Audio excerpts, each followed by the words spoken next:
ولایت کہاں تک پہنچ جائے.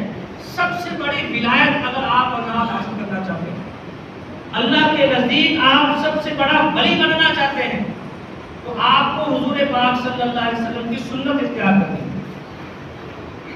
کرامت کا ظہور بعد میں ہے اور اہتمام سنت پہلے.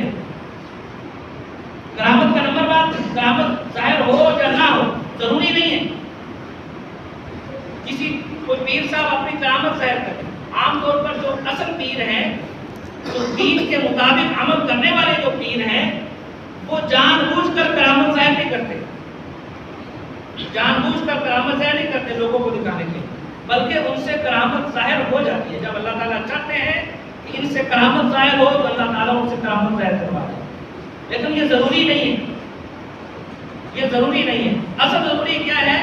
اصل ضروری حضور پاک صلی اللہ علیہ وسلم کی سنت پر عمل.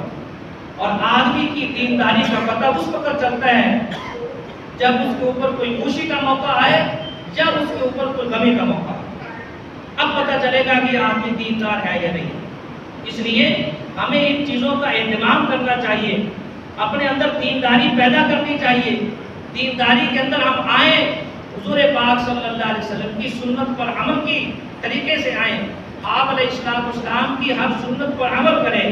اب آج حالانکہ قربانی کا دن ہے, ہم نے کوشش کرنی ہے کہ قربانی کے اندر جتنی چیزیں میں نے آپ حضرات کے سامنے ابھی عرض کی ہیں, جانور کو ذبح کیسے کرنا ہے, اس کو نٹانا کیسے ہے, وہاں تکبیر پڑھنی ہے, ان کی نیت کرنی ہے, جو میں نے باتیں آپ حضرات کو عرض کی ہیں, یہ اشارہ ہے. اصل تو بہت ساری باتیں ہوتی ہیں, لیکن ہمارے ہاں تو گفتگو کے اندر اتنا موقع نہیں ہوتا کہ ساری چیزوں کا ہم احاطہ کر لیں.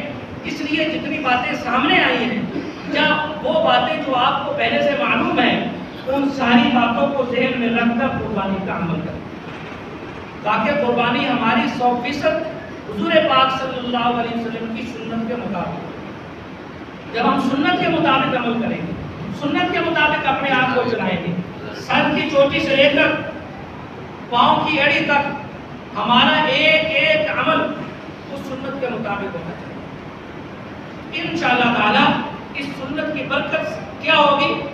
پہلی برکت یہ ہوگی کہ اللہ تعالیٰ ہمارے دنیا کے ہر کام کے اندر آسانی پیدا کرے, دنیا کے ہر کام کے اندر برکتیں پیدا کرتا ہے.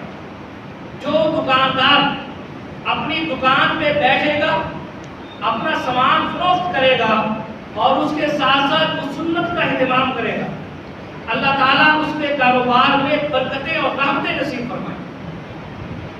ظاہری طور پر اس کو نظر آئے گا کہ مال میں نے تھوڑا کمایا ہے, لیکن اس کی ضروریات زیادہ اچھے طریقے سے پوری ہیں. جو کھیتی باڑی کرنے والا, اپنے کھیتوں میں کام کرنے والا, چاہے وہ اپنی زمین پر کرتا ہے, چاہے وہ کسی کی زمین پہ جا کر مزدوری کرتا ہے, اگر وہ وہاں پر اپنا ہر کام سنت کے مطابق کرے گا, دین کے مطابق کرے گا, اللہ تعالیٰ اس کی کھیتی باڑی کے اندر برکتیں اور رحمتیں عطا فرمائے. وہ حیران ہو جائے گا. میں آپ کو حقیقت بتاتا ہوں کہ اگر آپ سنت کے مطابق, دین کے مطابق اپنی کھیتی باڑی کریں, آپ حیران ہو جائیں گے کہ اتنی زیادہ فصل کہاں سے آ گئی.